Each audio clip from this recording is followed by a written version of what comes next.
அடிப்படை சட்டங்கள், ஆவணங்கள் பற்றி தெரிந்து கொள்ள வின் லா சேம்பர் யூடியூப் சேனலை பாருங்கள். சப்ஸ்கிரைப் செய்யுங்கள்.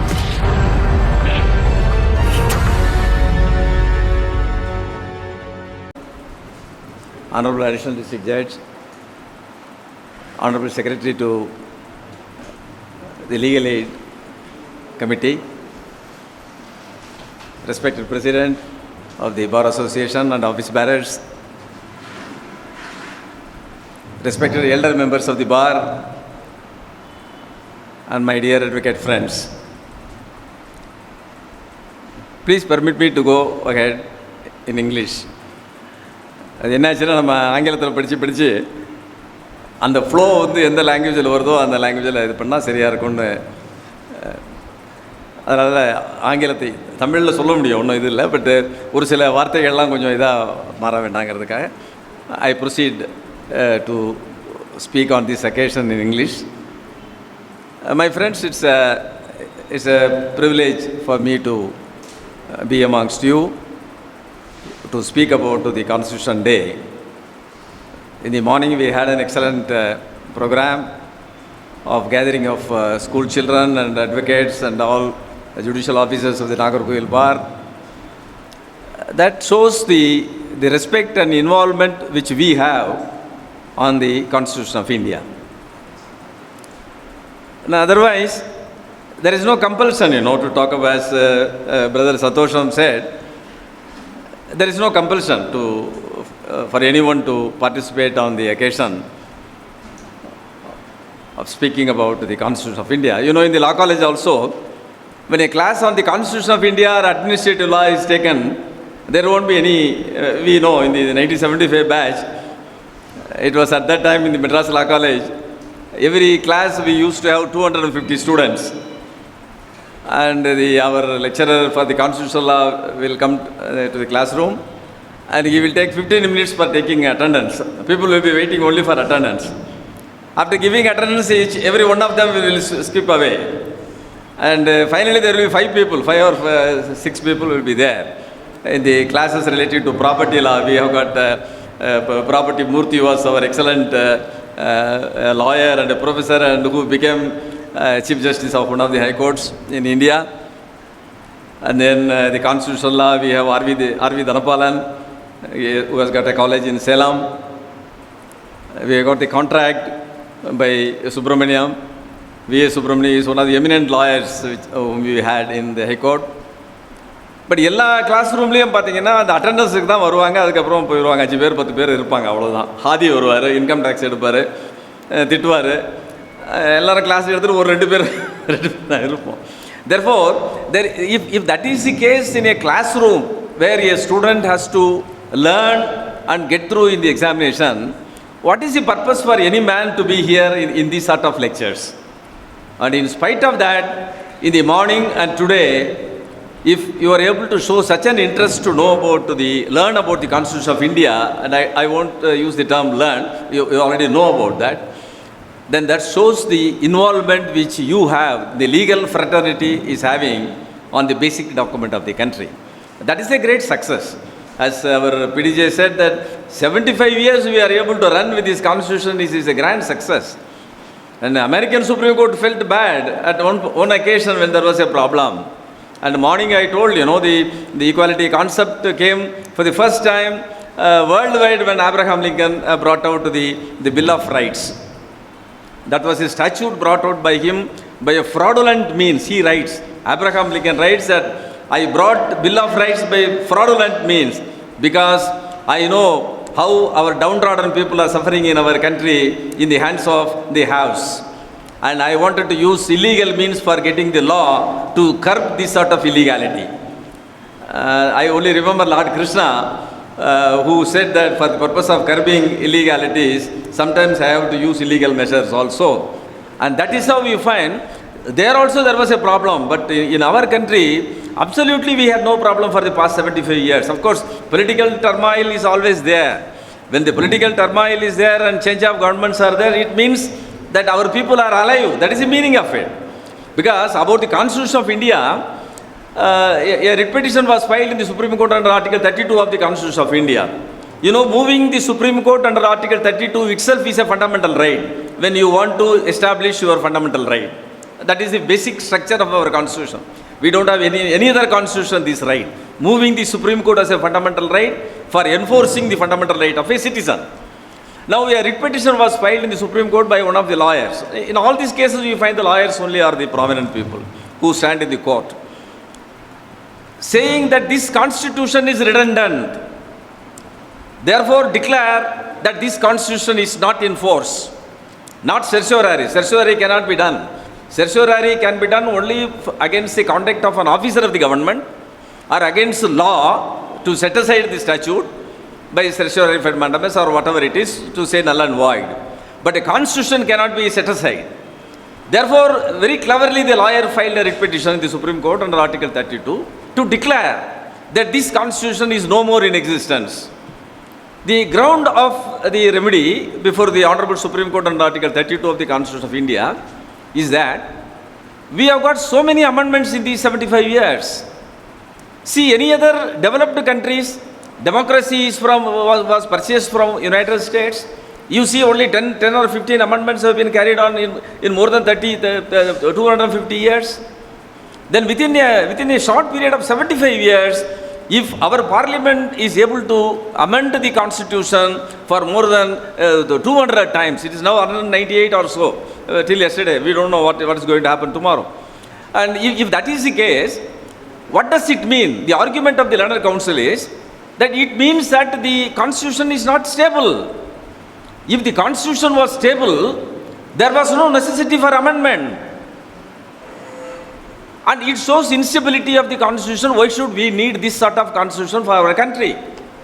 That was the argument. The Supreme Court has rejected outright. The Supreme Court has rejected the constitution, said that if the amendments are carried out in so much number, it means the march of law in this country is still alive, which is not there in Western countries. Development of law requires amendment. Because law is based on culture. We know law is, we are all social scientists. Lawyers and judges are social scientists. Law is based on culture. Culture is a changing pattern of society.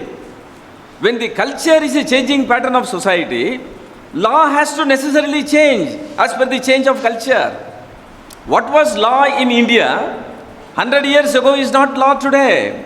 What was law when the constitution came into existence on 26th November 1949 is not law, culture today. Culture has changed. Therefore, according to the change of culture, law has to mend itself and amend itself. Therefore, Supreme Court said, amendment is an inherent right in the wisdom of law in its changing process. So, when the Indian Constitution is amended in so many times, it means that the Constitution of India is still alive, and people are worried about the Constitution. People want this Constitution should change based on the changing circumstance. What is wrong in it? Therefore, they rejected this. Therefore, amendment of the Constitution and change of the Constitution and inability of the Constitution to meet various circumstances does not mean that it is a failure on the part of the Constitution. It may be the failure on the part of people. It may be the failure on the part of even judiciary. It may be a failure on the part of the parliament. It may be the failure on the part of the executive, but not failure on the part of the Constitution. Now that is how, the another argument advanced was Constituent Assembly. Constituent Assembly is a bogus concept according to the learned counsel. Because he said, we had originally 389 members nominated. They were all nominated in the Constituent Assembly in the year 1946. 1946 November, the Constituent Assembly was constituted when the Pakistan was with India with 389 members nominated. And after the partition, it has reduced into 299 members. Only the Indian people have become continue to be the members of the Constituent Assembly. Now the argument advanced is, I am saying this for your interest, because many a time when I speak about the Constitution among the judicial members from the judiciary, in fact in Bhopal, when once I talked about the Constitution, one of the district judges raised and said, my lord, why should we learn about the Constitution? As a district judge or as a sub-judge, I am sitting every day hearing about the partition suit, injunction suit, and specific performance suit or criminal case 302, 307, whatever it is. And where is the constitution in these cases? He was asking, why should I know about this constitution? Is it not sufficient for me? As and when time arises, I should go through the necessary provision of the constitution. And why should I learn about the constitution? That was his argument. Then I told him, brother, you know about Article 22, 23, we are every day dealing with 302 cases, investigation process, and unless investigation process is proper, you can't convict a person. If you find that investigation has got a loophole, you can't convict a person. And Article 22 and 23 comes into existence as such. And therefore, everything is under the Constitution, because the birthplace of every law which you are reading is from the Constitution. Then the district judge was asking a question. We are dealing with the Indian Penal Code. Indian Penal Code came into existence before the Constitution of India was adopted in the year 1950.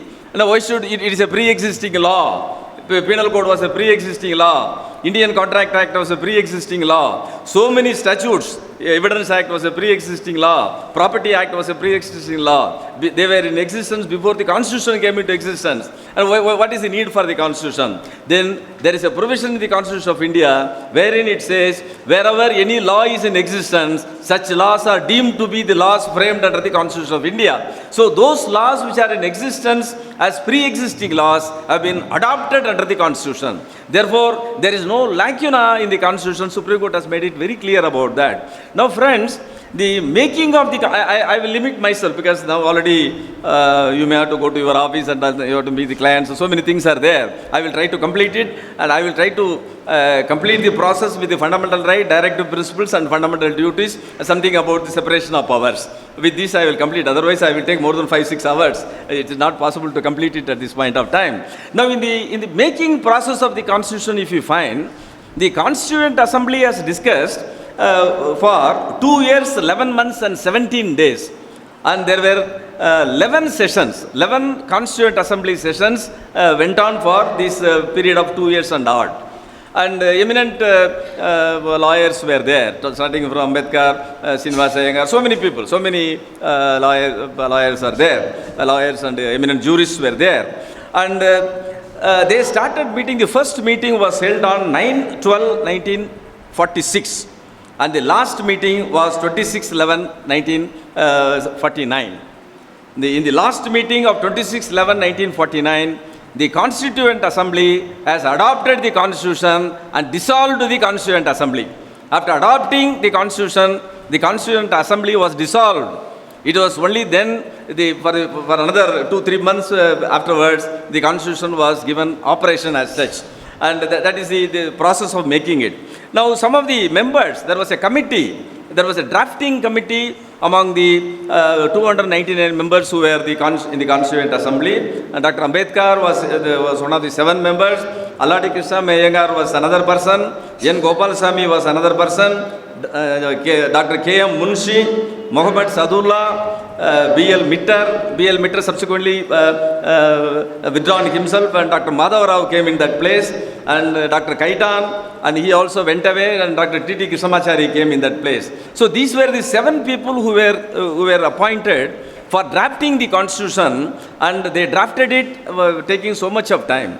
During the drafting period, one instance which I would like to inform you is that when Article 14 was to be adopted, equality before law and equal protections of the law. If you see Article 14, it's a 2-line word. It is like Tirukural. உன்னை முக்காலடியில் உலகை அளந்த திருவள்ளுவர் மாதிரி ஒரு புலவன் உலகத்தில் இல்லை. அது மாதிரி Article 14. The equality before law and equal protections of law, the word the law is to be used. And this was discussed for more than 6 months' time. You know, the equality before law concept was from the British government. It is from the unwritten law of Britain. You know, Britain law is unwritten law. It is not a written law. They don't have a constitution in Britain. It is a common law. And from common law, the equality concept came. Equality before law came. And equal protections of the law came from the American Constitution. And Alladi went to Britain and stayed for 6 months, studied the way in which this equality before law was implemented in the British Parliament.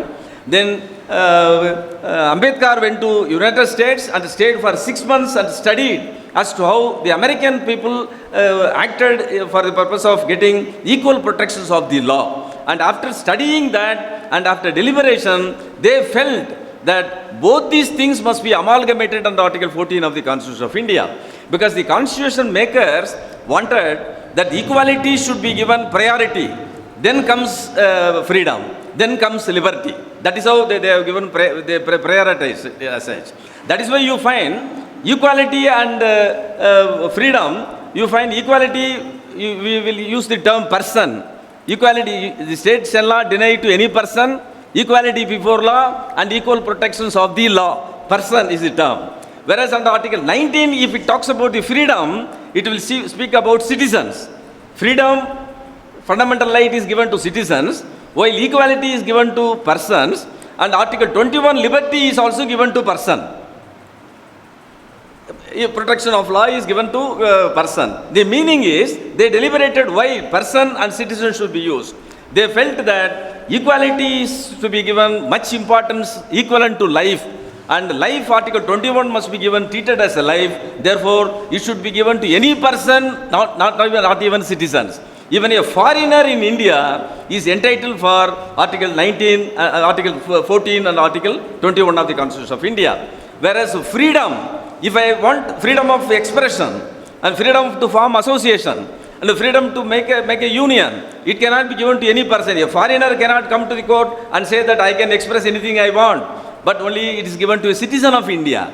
And citizens must get citizenship under Chapter 2 of the Constitution of India. Citizenship is obtained by way of birth or by way of acquisition under various provisions based on which Citizenship Act has come into existence. Now that is how they deliberated meticulously. I am saying this because this sort of deliberation you don't find in any other constituent assembly in the world constitutional law. You got 5 volumes. I would request our President of the Association and also the learned Principal District Judge to get it from the Parliament Library.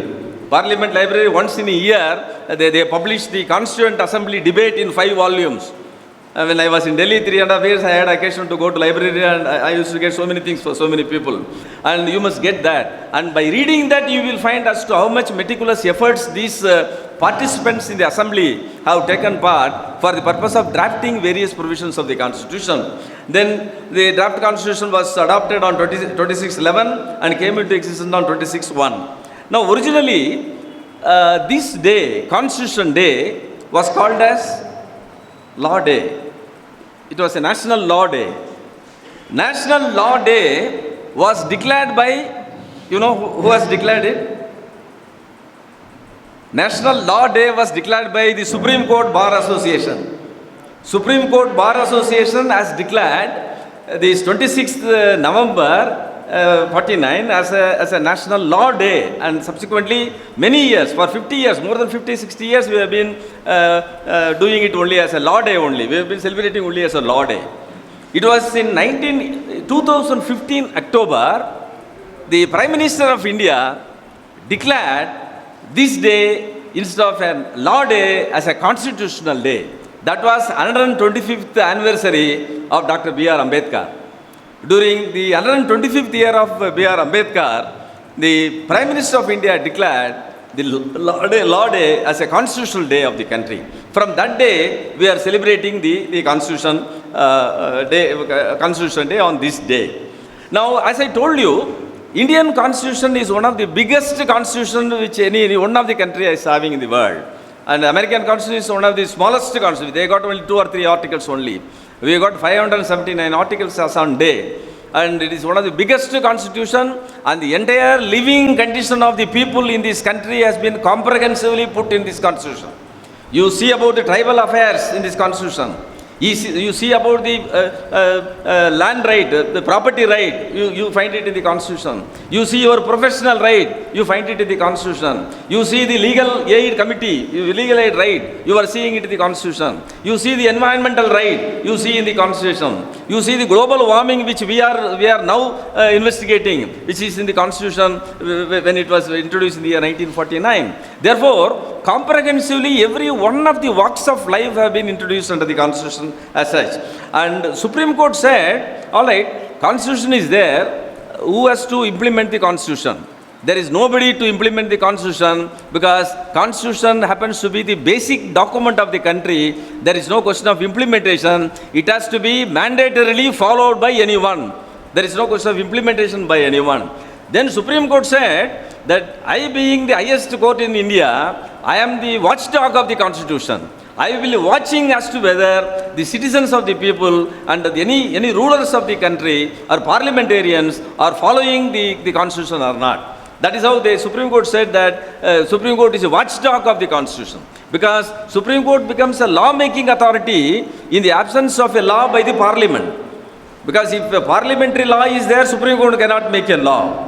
Supreme Court can only interpret law. Supreme Court under Article 32 or any other provision of the Constitution or Highcourt under Article 226 of the Constitution cannot make law. They can only interpret the existing law.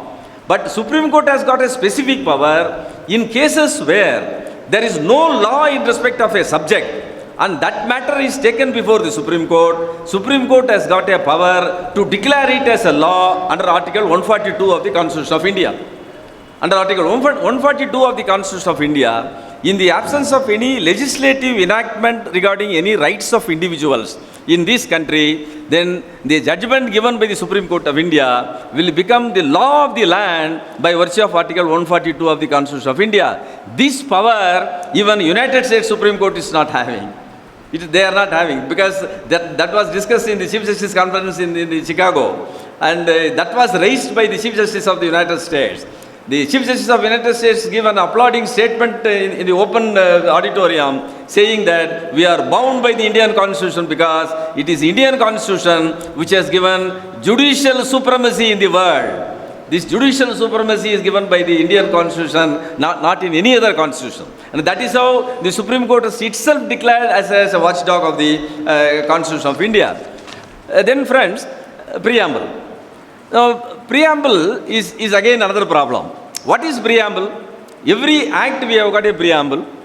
And the Constitution is not a law, it is not an act, it is not passed by the Parliament, it is passed by some anonymous persons, and it has been adopted by the people of the country. So we have given to ourselves and we have adopted ourselves, that is how it becomes supreme. Constitution becomes supreme.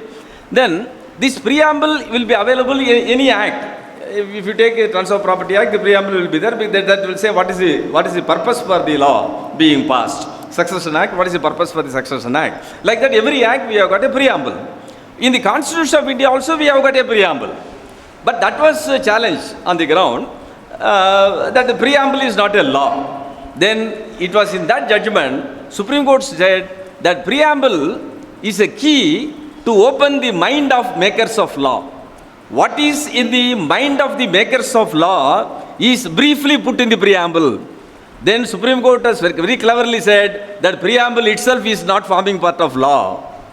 Preamble is a key to open the mind of makers of law. What was in the mind of the makers of law in drafting the legislation is put in the Preamble. But Preamble is not forming part of law. Supreme Court said, whenever in interpreting various provisions of substantive law, any doubt arises about the intention of the makers of law, then you must go to the Preamble. So Preamble is helpful only for the courts to understand the actual intention of the makers of law. That is how the Supreme Court said that the Preamble is a key to open the mind of makers of law. Then the first Chief Justice of India, Chief Justice Kenya was the first Chief Justice of India. When before Chief Justice of India, an argument was advanced about the property right. Case of one of the Bharati case and other cases were discussed at that time. Then at that time, before Aladi Krishna Iyengar was a counsel appearing for one of the parties. Aladi Krishna Iyengar is one of the framers of the Constitution, and he argues the property right before the Supreme Court, because then property right was a fundamental right that has been removed subsequently. Under Article 31 it has been removed. It has become a legal right or a constitutional right, whatever right you want to say, because Supreme Court says in one place it is a constitutional right, one place it says it is a legal right. We don't know what is what at that time. It's okay. Then that has been taken away. Now that argument was advanced by Aladi Krishna Iyengar saying that I was one of the drafters of the property right as a fundamental right under Article 31 of the Constitution of India. He was reading his own statement which he made as a member of the Constituent Assembly during the discussion when Article this 31 was being drafted. And then he said that our idea was something else and your lordship is interpreting wrongly. That was his argument. And I don't want to go into this because that will take a long time. But Chief Justice Kania, one of the best judges whom we have ever seen in this country, he said, you may be the maker of the Constitution, but you are not bound to direct the Supreme Court to accept your intention. Because Supreme Court said, we have no doubt about the property right under Article 31 of the Constitution of India. It is only when we have doubt about the substantive law, we can go into the intention of the lawmakers. That is in the preamble. Your intention as a lawmaker may be something else, which I need not go into consideration because when law is clear, when your own law is clear, why should I go into the mind of your mind to construct to give different meaning? See how the law-making process is one thing, the interpreting process is another thing. Law-making process makes the law alive, the interpreting process makes the law adaptable. And that is how we find both the lawmakers and judiciary are working together for the better living of the people. And Indian Constitution is one of the best examples for that. Chief Justice Kania made a statement that was 135 pages judgment. It was the first judgment under Article 31 of the Constitution of India by the Chief Justice of India with the 13 judges of the Supreme Court. And he said that this Supreme Court is not bound by what was in the mind of the makers of the Constitution. We are bound by what is written in the Constitution. If the constitutional clause is very clear, we need not go into the intention of the makers of law at that time, at the point of time when the law was enacted. And that is how you find, then another thing is in the preamble you find, we have got a sovereign, socialistic, democratic, secular, republic India. We have got sovereign, socialist, secular and democratic republic now as on date.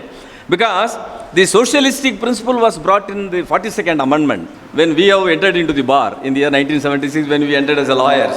And that was brought in for the first time under the 42nd Amendment. The socialist secular concept was brought in. But earlier it was sovereign democratic republic only. India was a sovereign democratic republic when it was constitution was enacted. Then the concept of socialist secular system came into existence in the year 1976. Now, if you find the preamble, the writings of the preamble, you find there are 4 words: justice, liberty, equality, and fraternity. As Brother Santosham has put it about fraternity was the last one. They wanted justice first thing. Justice, they said, social, political, and economic justice. And if it is liberty, they said liberty of thought, liberty of expression, liberty of belief, liberty of faith, and liberty of worship. Then when they talked about equality, they said equality in respect of opportunity. Then in the fraternity, they said that for the purpose of assuring dignity of people of the country. Fraternity, the universal brotherhood was accepted finally under this preamble of the Constitution for maintaining dignity of Indians at large. And that is also, the fraternity concept itself came in the 42nd Amendment only, in the 1976 Amendment. Then if you go to the Constitution of India, Constitution, briefly speaking, there are 3 parts which are important as on date. Part 3, Part 4 and Part 4A. Part 4A came into existence by way of amendment, Article 51 of the Constitution of India, fundamental duties, that came into existence later. And Part 3 and Part 76 it came into existence, Part 4A. Part 3 and Part 4 were earlier in existence. Now, Part 3 speaks about the fundamental right. Part 4 speaks about the directive principles of state policy. A lot of difficulties arose regarding the interpretation of fundamental right and directive principles of state policy. Because the constituent makers, they felt why there should be fundamental right, why there should be directive principles of state policy. They have written saying that fundamental rights are so fundamental without which human life becomes impossible. Whereas directive principles are necessary for the betterment of life. For existence of life, fundamental right. For betterment of life, directive principles of state policy. That is how they explain Part 2, because there was the issue. Why should you have 2 parts? our people, our politicians may in course of time mend it in their advantage. Then they said no. They said that one is it is a mandatory and another is directory. And that is how you find in the case of fundamental right principle, part 3 you find the term shall will be there. In all provisions of the article, you find the term shall will be there. Whereas in part 4, you find the term may will be there. The social justice may. And in the case of environment protection may. In the case of those things are there in the form of directive. It is given in the form of a directive. But then, what Supreme Court said is, that between the directive principles and fundamental right is a right which can be enforced in a court of law, whereas directive principles cannot be enforced in a court of law. Fundamental right, suppose your fundamental right is affected, you can straight away go to the High Court under Article 226 of the Constitution of India, or you go to under the Supreme Court under Article 32 of the Constitution of India, and you got 5 writ provision. There is a writ of mandamus, writ of certiorari, writ of prohibition, writ of quo warranto, writ of certiorari for mandamus. And these are the prohibition, these are the 5 writ jurisdiction available under Article 226 and Article 32 of the Constitution of India. Now these are called the sacred powers of the High Court, either under Article 226 or 32 of the Constitution of India. Now, under this part 3, you got various equality fundamental rights. The first fundamental right, as I told you, is equality under Article 14 of the Constitution of Law, Constitution of India. It says of the equality before law and equal protections of the law, and is given to any persons. And before that, a term state is defined under Article 13 of the Constitution of India. Because these powers, fundamental right, ought to be enforced against state. What is state? State is defined under Article 13 of the Constitution of India. State is the government of India, any state government, Parliament of India, any state legislature, judiciary, and everything which forms part of the state. And that is how we find this right can be enforced against the state and the organs of state. Then after the equality, there are other provisions, 14, 15, 16, 17 and 18 of the Constitution of India. These are connected with equality. You find the equality concept is connected with the discrimination. And there is one thing about the Article 14 says there should be equality before law and equal protections of the law. And it uses the term person, and it doesn't say man and woman. Person means it includes man and woman. Whereas under Article 15 of the Constitution of India, it prohibits discrimination based on the religion, race and sex.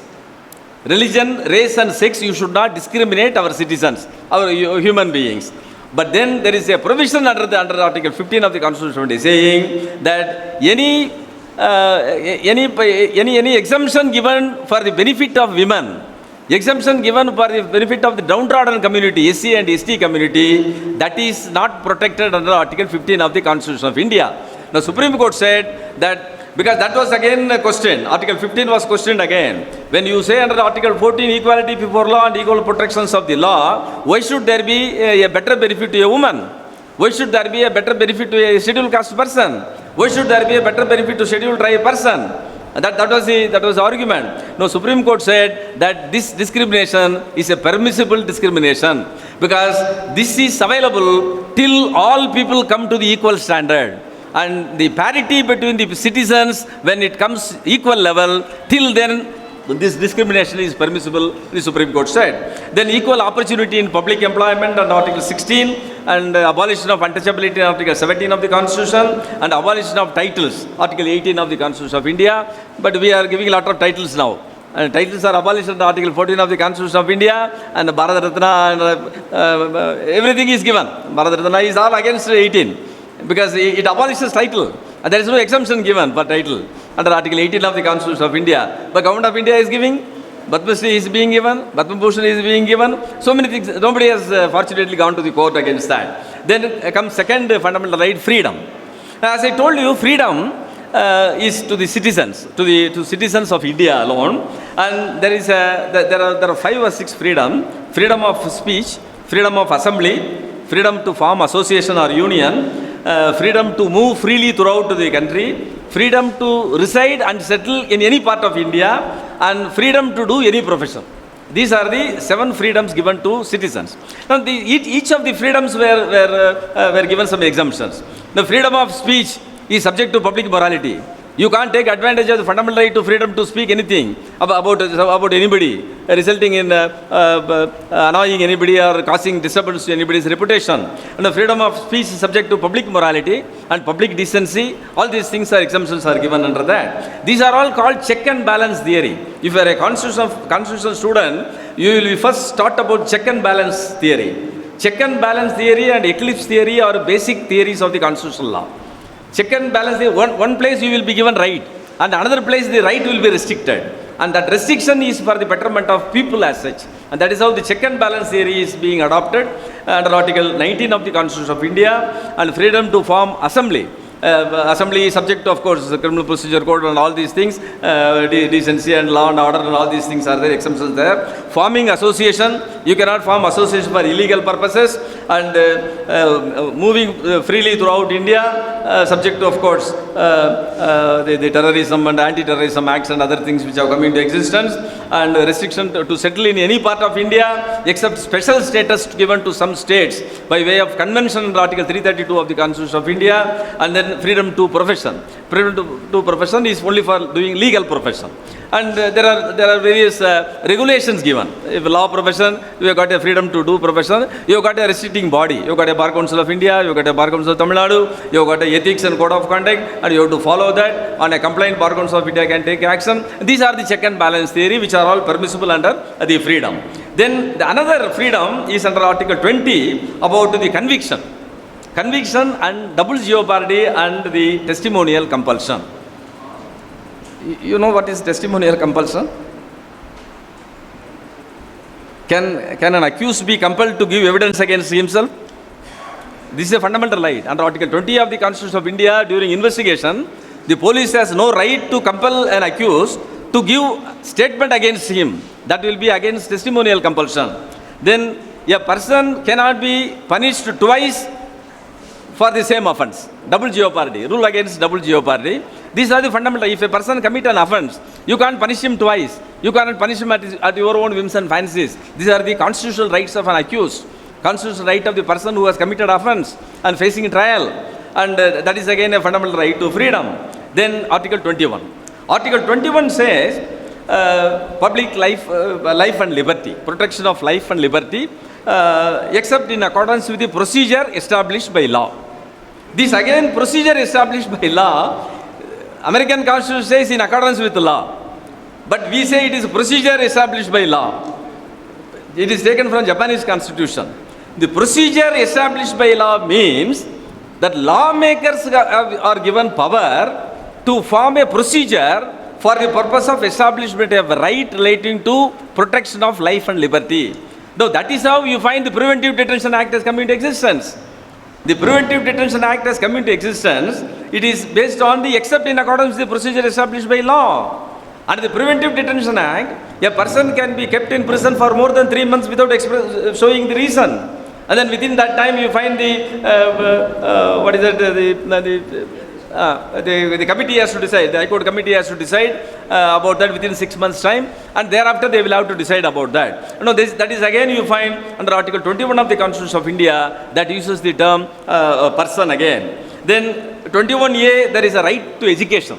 There is a right of fundamental right for education up to 14 years. Up to 14 years, government is expected to give free education to all. But we don't know how far it is being implemented, because education has become a commodity in the open market now. And education shops are being opened in various places, and educations are being sold. But that is totally against Article 21A of the Constitution of India. It mandates the government to see that the education is given freely to all citizens up to 14 years. And if anybody charges amount for the children up to 14 years, they are liable for prosecution under Article 21A of the Constitution of India, because it takes away the fundamental right of the citizens as such. Then under Article 22 of the Constitution of India, protection against arrest. That is against again a right of freedom.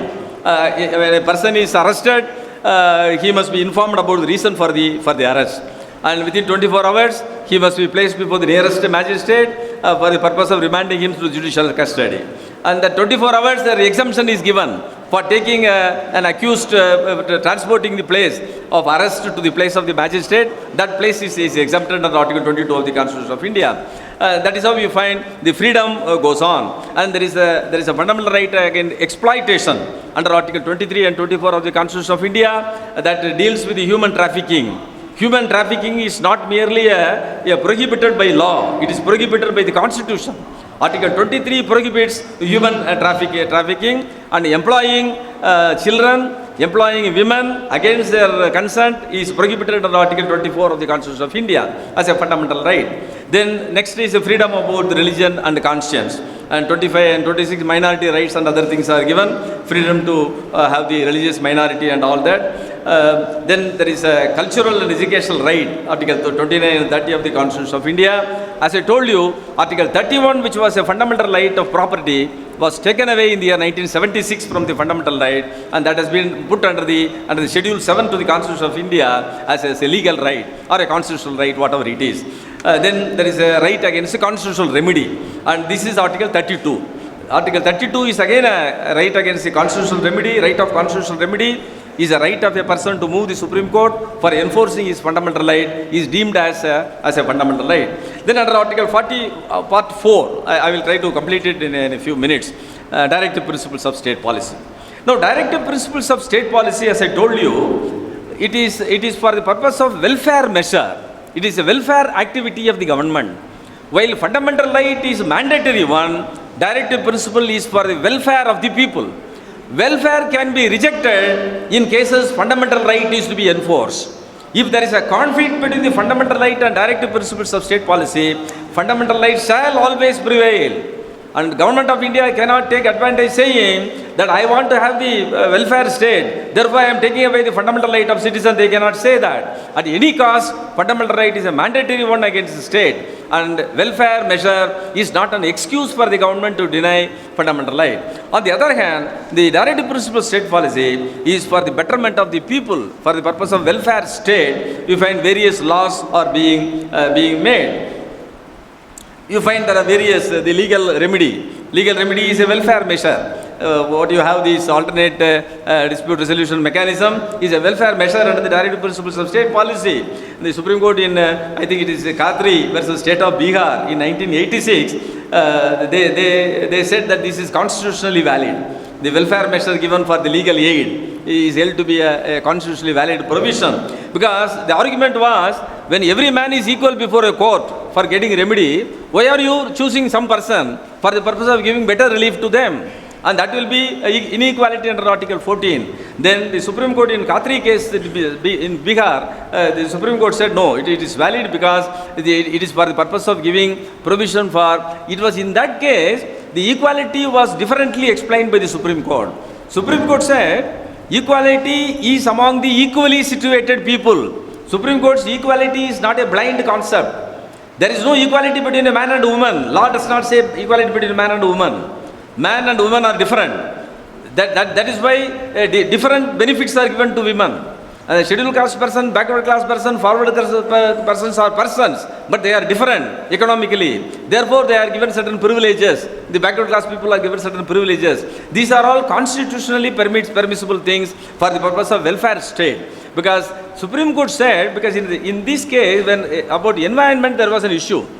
Because in Delhi, you find during November, starting from November till March 15th, up to Holi, you find it will be highly polluted and respiration is very much impossible. I was living there for 3.5 years in the National Green Tribunal, and it will be very difficult to live in Delhi during this time, this 3 months time.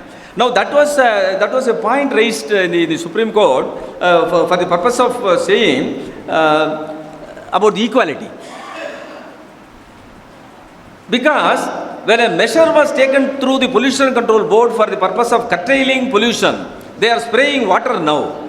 Spraying water was objected to by a citizen in Delhi, saying that water is a fundamental right. Water is right to life, because Supreme Court has already said under Article 21, availability of water and food must be read under Article 21 of the Constitution of India as to right to life. When water is required for right to life, why are you wasting water for the purpose of maintaining the environment? That was the argument advanced. Because environment protection is under the Directive Principles of State Policy. Directive principles of state policy is welfare measure. And you say fundamental right is always fundamental. Then water is fundamental. Why are you wasting water for the welfare measure? That was the argument. Supreme Court has also rejected this argument in Asinera Katut versus State of Bihar. That was in 1986. And that was a case where speedy trial was held to be a fundamental right. Speedy trial in criminal case was held to be a fundamental right by the Supreme Court. But the speedy trial is in the directive principles of state policy. But Supreme Court says there are various rights given under the directive principles of state policy which are to be read under Article 21 of the Constitution of India. Because speedy trial is connected with the right to life. If a person is charged with an offence under Article 302 of the Constitution of India, you cannot make him here and there for 5 years or 10 years, because either you kill him or make him to go away freely. You can't make him in a buffer stage, because killing him is put an end to the suffering, and making him to go away is take away the suffering. But making him to suffer every day is affecting the fundamental right. That is affecting right to life. Right to life means right to live peacefully. But an accused facing trial is not living peacefully. That is why speedy trial is held to be a directive principles of state policy. But Supreme Court said speedy trial, even though is directive principles of state policy, which is not mandatory, it has to be read under Article 21 of the Constitution of India as a fundamental right. Supreme Court said in that case in 1986 4 SCC page 481. And that's what. Then there was there are various judgments, hundreds of judgments on natural resources and all these. If you find Uttarakhand, every day you find the Tista river is bursting and cloud bursting, and all these things are happening, and Supreme Court has also given so many judgments about that. But what I am saying is that as far as the directive principles of state policy, even though there are various directive principles explained explicitly in Part 4 of the Constitution of India, Supreme Court has evolved various other directive principles of state policy. Fortunately, Supreme Court has not evolved an independent fundamental right, but Supreme Court has said that some of the portions of the directive principles of state policy are to be read with the fundamental right. They are not fundamental right, they are to be read with the fundamental right. Therefore, speedy trial must be completed under Article 21 of the Constitution of India, even though that directive principle is under Article 49 of the Constitution of India. And that is how we find the lawmakers, constitution makers have given so much thought about the law, and the interpreter of the law, Supreme Court, has enlightened various aspects of that. Then lastly, about the fundamental duties, Article 51A of the Constitution of India. Now, it is to protect, there are various 8 fundamental duties are there, and one of the important duties about to protect the natural environment. Natural environment is to be protected, is a duty of the fundamental duty of the person. But the problem is that whether the fundamental duty is enforceable in a court of law or not, we do not know. Because all the fundamental duties given under Article Chapter 4A, they are all in the independent statute of the Parliament. There is a Water Act, there is an Air Act, there are so many acts, Pollution Control Act, so many measures are there. And the Central Act and State Acts have made abundantly clear about various provisions of the fundamental duties. And therefore, the Supreme Court had no occasion to hold whether this should be treated as a fundamental right, whether fundamental duty can be enforced in a court of law. That point has not yet been decided so far. Therefore, now reading together, these 3 are very important provisions of the Constitution of India, and ultimately you find what is the supremacy, who is supreme. We got a parliament, we got a state legislature, we got executive, we got judiciary.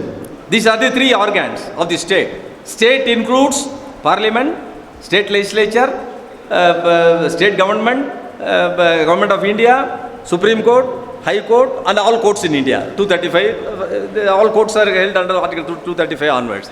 All these are forming part of the state. Therefore, Parliament cannot say, I am the only state. State government cannot say, I am the only state. Supreme Court cannot say, I am the only state. And the High Court cannot say, I am the only state. They are all put together as a state. Then who is supreme among these? Because you are all lawyers. Who is supreme? There is a parliament. Parliament makes law. State legislature makes law. Parliament can make law under the list 1 of the Constitution of India. Under 7th schedule, there are 99 items under which Parliament can make law. Then state government can make law under list 2, under 66 items. and there is a concurrent list, 44 items, both state government and central government can make law.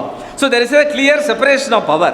Except concurrent list, in the stateless and central list, there are various provisions enabling the state government to make law and central government to make law. Then who is supreme? Whether parliament is supreme, whether judiciary is supreme, whether government is supreme. Government is the executive. Legislature is not the government. Legislature is different. Legislature is executive. Executive authority is the state. Because President of India is the chief executive officer of the government of India under Article 53 of the Constitution of India. Governor under Article 146 of the Constitution of India is the chief executive officer of the state government. He is only an executive officer. President is only an executive officer. Parliament is represented by people, and President is not represented by people. He is not elected by people. Judiciary is not elected by people. Who is supreme? People are supreme. What is the power of people? Can a man pass an order?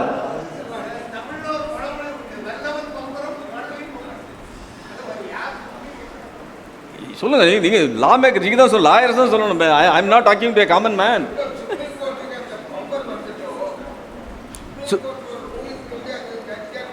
அது 142ல statute இல்லைன்னா, parliamentary லா இல்லைன்னா,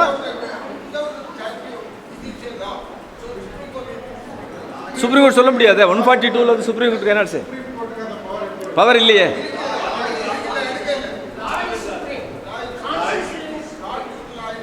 Constitution is supreme. Constitution is supreme. Constitution is nothing but law. There is a constitutional supremacy in India. There is neither parliamentary supremacy, nor judicial supremacy, nor executive supremacy. It is only the constitutional supremacy, because all these three are expected to act under the Constitution. And if a court acts against the Constitution, the higher court will set aside as ultra vires. If the government executive collector passes an order, the High Court will say it is ultra vires. If a parliament make a law, Supreme Court or High Court is going to say the law is void. That is how they can be void, they can be ultra vires, they can be held invalid. Therefore, the supremacy is under the Supreme Court, it is under the Constitution of India. Supreme Court is only a watchdog of the Constitution. It is only நாய் கடிக்குதான்னு பார்த்துட்டு இருக்கோம், அவ்வளோதான். It is only a watchdog. Because about the NEET there is no law. Supreme Court is declared under Article 142 of the Constitution of India, NEET is required. That's right. It is a law. There is no doubt as on date, unless it is review. Unless review petition pending இருக்கு. I am appearing as a senior counsel in the Supreme Court. அதில் review petition pending இருக்கு. அதில் என்னன்னா, education in the state list, and subsequently they brought it under the concurrent list. Concurrent listல என்னன்னா, when there is already existing state law, then that law will prevail. Then subsequent law made by the state government in a concurrent list with the approval of the President of India will prevail in that state. Otherwise, it is the central government which has got supremacy. நிறைய provisions இருக்கு. Therefore, these are all the things which the legal circle should ponder over. Because Supreme Court every day we argue so many cases. We research it. Because NEET is a good thing, because a long research was done in the Supreme Court, because it is originally it was in the state list. Government of Tamil Nadu has already passed a law. Subsequently, Government of India has taken it under the concurrent list, and that concurrent list has been made approved.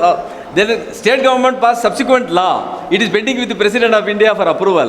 President has not approved.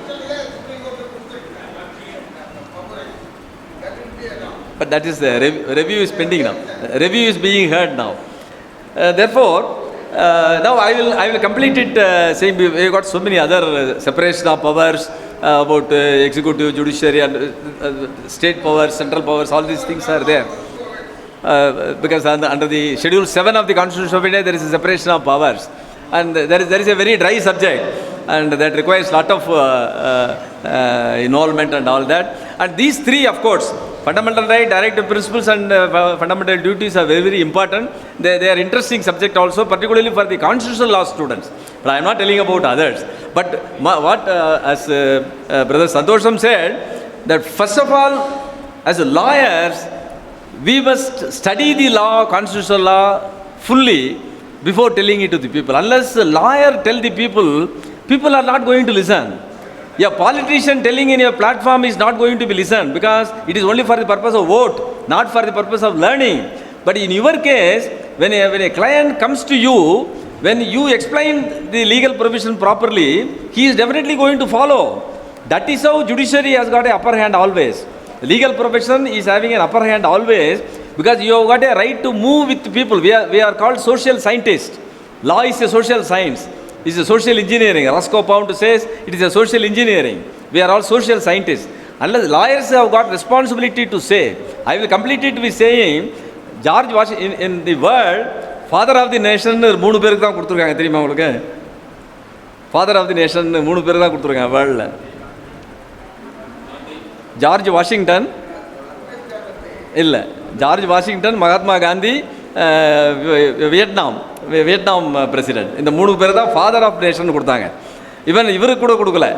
Washington was not a maker of United States, but he was given father of the nation as such.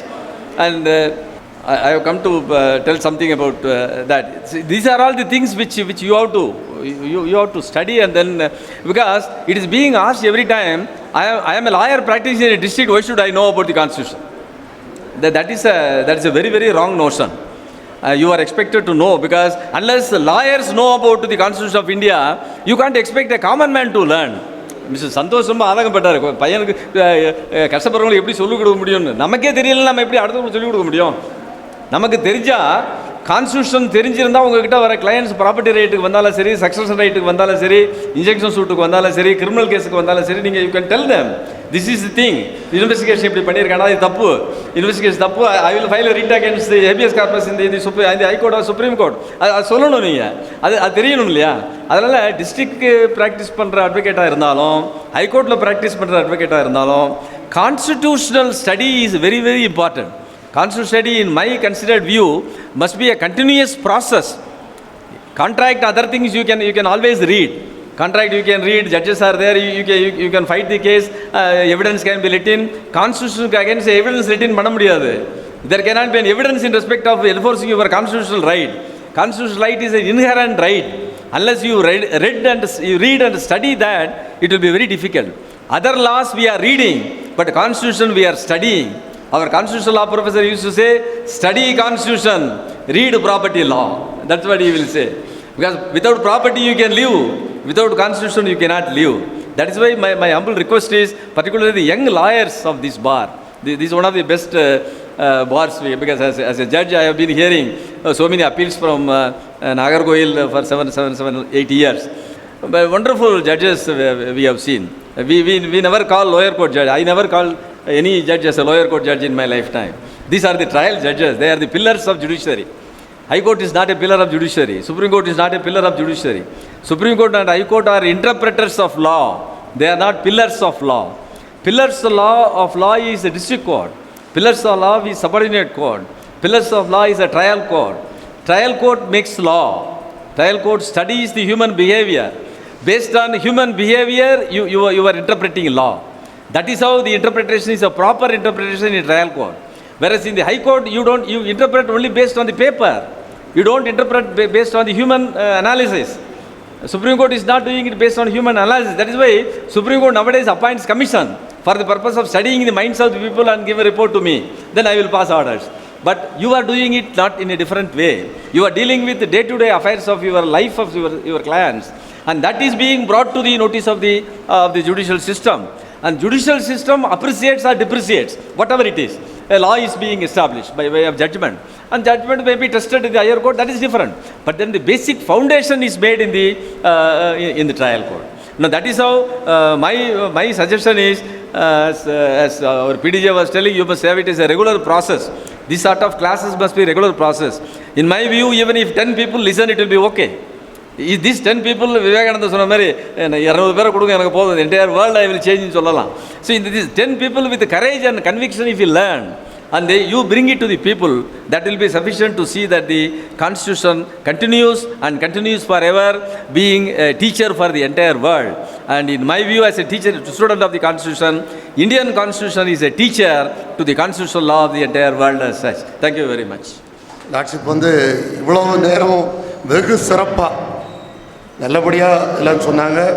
இதில் வந்து district court lawyer நம்ம எல்லாம் தான் பெரிய lawyers, எல்லாருமே நிறைய கற்றுக்கணும்னு சொல்லியிருக்காங்க. கண்டிப்பாக எல்லோரும் இன்றைக்கி அவங்க சொல்லிக் கொடுத்து நிறைய உண்மையிலே கற்றுருப்பாங்க, எல்லாம் கற்றுக்கிட்டு இருக்கோம். ஆனால் என்னுடைய சீனியர் வந்து அடிக்கடி சொல்லுவாங்க லாட்சிப்பை பற்றி, எப்பவும் படிச்சுட்டே இருப்பாங்கன்னு. ஏற்கனவே நிறைய ஃப்ரெண்ட்ஸு, நம்ம பாலஜனாதிபதி சார், அப்புறமா ஹரிகரன் சார், அப்புறமா நாகர்புள்ள சார், ஃபரூக் சார், அப்படி நிறைய பேர் சாருக க்ளோஸ் ஃப்ரெண்ட்ஸு. அந்த அவங்க காலேஜ் மேட்ஸ் நிறைய பேர் நம்ம மார்லேயே நிறைய பேர் இருக்கிறாங்க.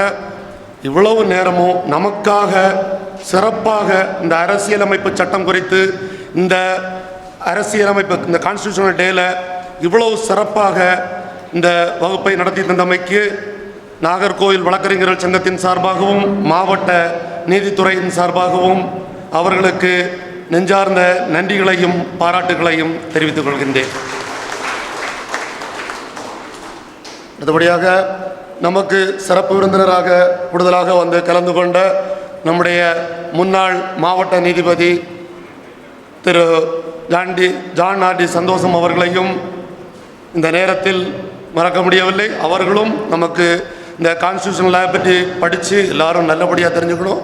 எல்லாத்துக்குமே லா இஸ் சுப்ரீம், அதே மாதிரி கான்ஸ்டியூஷன் லா தான் சுப்ரீம், அதை வந்து எல்லாரும் தெரிஞ்சுக்கணும்னு சொல்லி அவங்களும் அதை வெகு சிறப்பாக முகவுரையாக எடுத்து கூறினாங்க. அவங்களுக்கும் இந்த நேரத்தில் நமது சங்கத்தின் சார்பாக மிக்க நன்றியை தெரிவித்துக் கொள்கின்றேன். அடுத்தபடியாக நம்முடைய மாண்புமிகு மாவட்ட முதன்மை அமர்வு நீதிபதி அவர்கள் வந்து சொன்னாங்க, நம்ம வகுப்பை வந்து தொடர்ச்சியாக நடத்தணும், இது மாதிரி நிறைய நிகழ்ச்சிகளை சிறப்பாக நடத்தணும். நான் ஏற்கனவே நம்ம சங்கத்தில் பொதுக்குழு கூட்டத்திலையும் சொல்லியிருக்கிறேன், சிறப்பாக எல்லாம் நடந்தது. நம்ம உறுப்பினர்கள் குறைவாக கலந்துக்கிறது தான் நமக்கு ரொம்ப கஷ்டமாக இருக்குது. எல்லாரும் அவங்கவுங்க ஜூனியர்ஸுக்கும் அறிவுறுத்தி கூட உள்ள நண்பர்களுக்கெல்லாம் சொல்லி அனைவரையும் இந்த வகுப்புகளில் கலந்து கொண்டு எல்லாரும் பயன்பெறணும்னு சொல்லி இந்த டிஸ்ட்ரிக்ட் ஸ்டடி சர்க்கிள் இந்த வகுப்பு மூலமாக எல்லார்ட்டையும் கேட்டுக்கிறேன். அவர்களுக்கும் நம்முடைய சங்கத்தின் சார்பாக மிக நன்றியை தெரிவித்துக் கொள்கின்றேன். அதன் பிறகு நம்முடைய மாவட்ட மாண்புமிகு கூடுதல் நீதிபதி அவர்களும் வருகை தந்துள்ளார்கள். அவர்களும் இவ்வளோ நேரம் அமைதியாக பொறுமை காத்து இருந்தாங்க. அவங்களுக்கும் நம்முடைய சங்கத்தின் சார்பாக நன்றியை தெரிவித்துக் கொள்கின்றேன். மேலும் நம்முடைய லீகல் சர்வீஸ் அத்தாரிட்டி அந்த மேடம், அவங்களும் செக்ரட்டரி மேடம் வந்திருக்காங்க, சீனியர் சிவில் ஜட்ஜ், அவங்களையும் இந்த நேரத்தில் அவங்களுக்கும் இந்த நன்றியை நம்ம சங்கத்தின் சார்பாக மிக நன்றியை தெரிவித்துக் கொள்கின்றேன். அவங்க வந்து அடுத்த அவங்களும் நல்லபடியாக சிறப்பாக வகுப்பு நடத்தக்கூடியவங்க.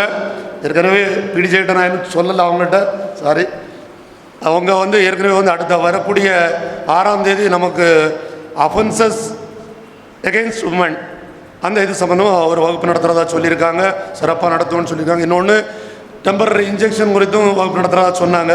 முதல்ல இந்த வகுப்பு நடத்துங்கன்னு கேட்டுக்கிறோம். வரக்கூடிய 6ஆம் தேதி அவங்களும் வகுப்பு நடத்த நம்ம சங்கத்துக்கு வருவாங்க. Request honourable பிடிஜே. அதை வந்து அப்புறம் வந்து நல்லபடியாக சிறப்பாக இந்த வகுப்புக்கு இன்றைக்கு மூத்த வழக்கறிஞர்கள் பலர் கலந்து கொண்டு இருக்கின்றீர்கள். உங்கள் அனைவருக்கும் நம்ம சங்கத்தின் சார்பாக நம்முடைய நன்றியை தெரிவித்துக் கொள்கின்றேன். மூத்த இளம் வழக்கறிஞர்கள் அனைவரும் இதில் கலந்து கொண்டுள்ளார்கள். சாரி, அவங்க பின்னாடி மாட்டிக்கிட்டாங்க. நம்ம மாண்புமிகு மகிழா நீதிபதி அவர்கள், மாவட்ட மகிழா நீதிபதி அவர்கள் வருகை தந்துள்ளார்கள். அவர்களையும் வருக என்று வரவேற்று கொண்டு அவர்களுக்கும் இதில் கலந்து கொண்டதற்கு நன்றியை தெரிவித்துக் கொள்கின்றேன். இந்த கலந்து கொண்ட அனைவருக்கும் நமது சங்கத்தின் சார்பாக நன்றியை தெரிவித்துக் கொண்டு விடைபெறுகிறேன். நன்றி, வணக்கம்.